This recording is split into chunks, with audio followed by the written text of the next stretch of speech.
Chapter 14. How Lucy faced the external situation bravely. Of course Miss Bartlett accepted. And, equally of course, she felt sure that she would prove a nuisance, and begged to be given an inferior spare room, something with no view, anything. Her love to Lucy. And, equally of course, George Emerson could come to tennis on the Sunday week. Lucy faced the situation bravely, though, like most of us, she only faced the situation that encompassed her. She never gazed inwards. If at times strange images rose from the depths, she put them down to nerves. When Cecil brought the Emersons to Summer Street, it had upset her nerves.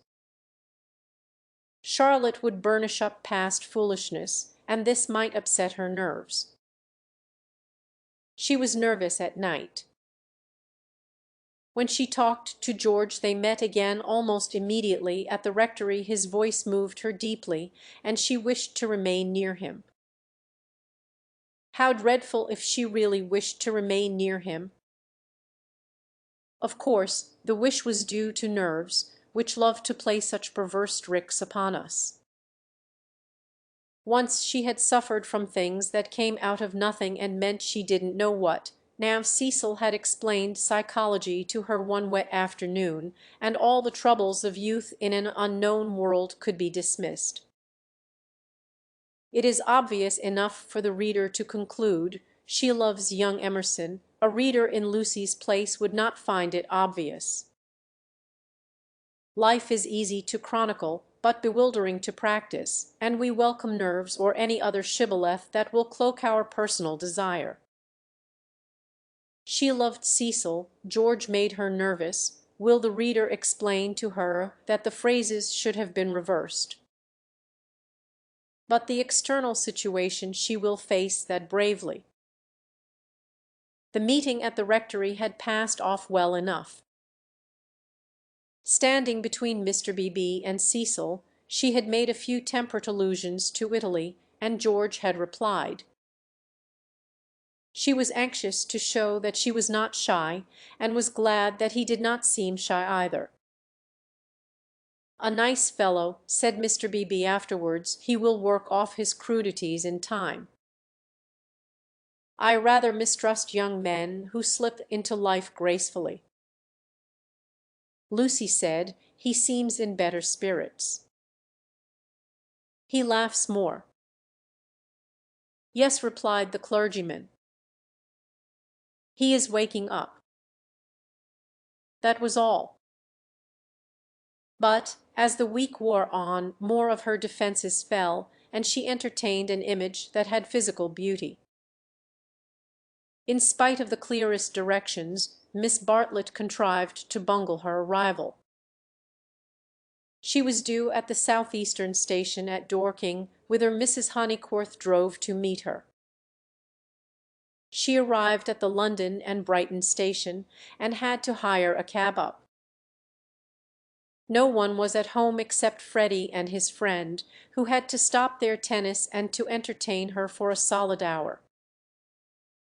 Cecil and Lucy turned up at 4 o'clock, and these, with little Minnie B.B., made a somewhat lugubrious sextet upon the upper lawn for tea. "I shall never forgive myself," said Miss Bartlett, who kept on rising from her seat, and had to be begged by the United Company to remain. "I have upset everything. Bursting in on young people. But I insist on paying for my cab up." "Grant that, at any rate."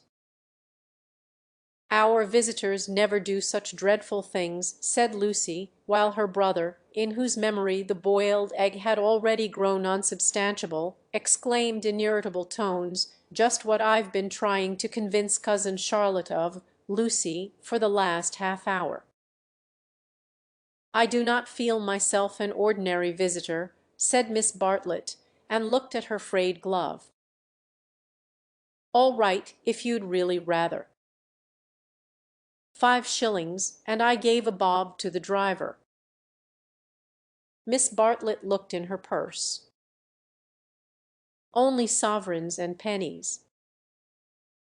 Could anyone give her change? Freddie had half a quid and his friend had for half-crowns. Miss Bartlett accepted their moneys and then said, "But who am I to give the sovereign to?" "Let's leave it all till mother comes back," suggested Lucy. "No, dear, your mother may take quite a long drive now that she is not hampered with me. We all have our little foibles, and mine is the prompt settling of accounts." Here Freddie's friend, Mr. Floyd, made the one remark of his that need be quoted. He offered to toss Freddie for Miss Bartlett's quid.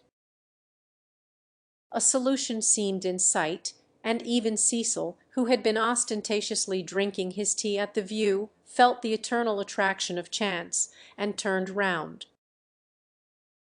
But this did not do, either. "Please, please, I know I am ad spoil sport, but it would make me wretched. I should practically be robbing the one who lost." "Freddie owes me 15 shillings, interposed Cecil. "So it will work out right if you give the pound to me." 15 shillings, said Miss Bartlett dubiously. "How is that, Mr. Vyse?" "Because, don't you see, Freddie paid your cab. Give me the pound, and we shall avoid this deplorable gambling." Miss Bartlett, who was poor at figures, became bewildered and rendered up the sovereign amidst the suppressed gurgles of the other youths. For a moment Cecil was happy. He was playing at nonsense among his peers. Then he glanced at Lucy, in whose face petty anxieties had marred the smiles. In January he would rescue his Leonardo from this stupefying twaddle. "But I don't see that," exclaimed Minnie Beebe, who had narrowly watched the iniquitous transaction. "I don't see why Mr. Vyse is to have the quid." "Because of the 15 shillings and the 5, they said solemnly. 15 shillings and 5 shillings make £1, you see." "But I don't see." They tried to stifle her with cake. "No, thank you. I'm done. I don't see why Freddie don't poke me. Miss Honeycorth, your brother's hurting me." "Oh." "What about Mr. Floyd's 10 shillings?" "Oh." "No, I don't see, and I never shall see why Miss What's-her-name shouldn't pay that bob for the driver." "I had forgotten the driver," said Miss Bartlett, reddening. "Thank you, dear, for reminding me. A shilling was it? Can any one give me change for half a crown?" "I'll get it," said the young hostess, rising with decision. "Cecil, give me that sovereign." "No, give me up that sovereign." "I'll get Euphemia to change it, and we'll start the whole thing again from the beginning." "Lucy, Lucy, what a nuisance I am!" protested Miss Bartlett, and followed her across the lawn. Lucy tripped ahead, simulating hilarity. When they were out of earshot, Miss Bartlett stopped her wails and said quite briskly, "Have you told him about him yet?" "No, I haven't," replied Lucy, and then could have bitten her tongue for understanding so quickly what her cousin meant. "Let me see a sovereign's worth of silver." She escaped into the kitchen. Miss Bartlett's sudden transitions were too uncanny. It sometimes seemed as if she planned every word she spoke or caused to be spoken, as if all this worry about cabs and change had been a ruse to surprise the soul. "No, I haven't told Cecil or any one," she remarked when she returned. "I promised you I shouldn't." "Here is your money, all shillings, except to half-crowns. Would you count it? You can settle your debt nicely now." Miss Bartlett was in the drawing-room, gazing at the photograph of St. John Ascending, which had been framed. "How dreadful," she murmured, "how more than dreadful, if Mr. Vyse should come to hear of it from some other source." "Oh, no, Charlotte," said the girl, entering the battle. "George Emerson is all right, and what other source is there?" Miss Bartlett considered. "For instance, the driver. I saw him looking through the bushes at you. Remember, he had a violet between his teeth." Lucy shuddered a little. "We shall get the silly affair on our nerves if we aren't careful. How could a Florentine cab driver ever get hold of Cecil? We must think of every possibility." "Oh, it's all right. Or perhaps old Mr. Emerson knows. In fact, he is certain to know. I don't care if he does. I was grateful to you for your letter, but even if the news does get round, I think I can trust Cecil to laugh at it.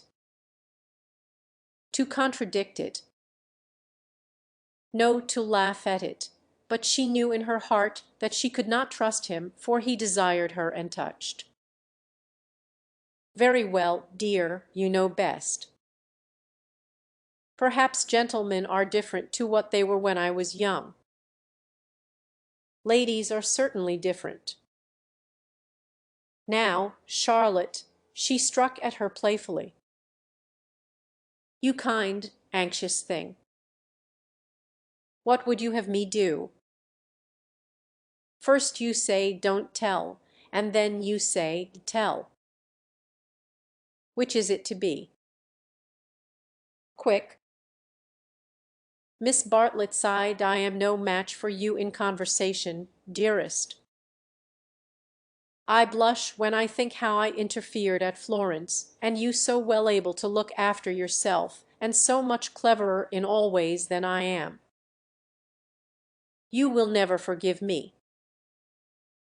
Shall we go out, then? They will smash all the china if we don't." For the air rang with the shrieks of Minnie, who was being scalped with a teaspoon. "Dear, one moment we may not have this chance for a chat again. Have you seen the young one yet?" "Yes, I have." "What happened?" "We met at the rectory." "What line is he taking up?" "No line. He talked about Italy like any other person." "It is really all right." "What advantage would he get from being a cad, to put it bluntly?" "I do wish I could make you see it my way." "He really won't be any nuisance, Charlotte. Once a cad, always a cad." "That is my poor opinion." Lucy paused.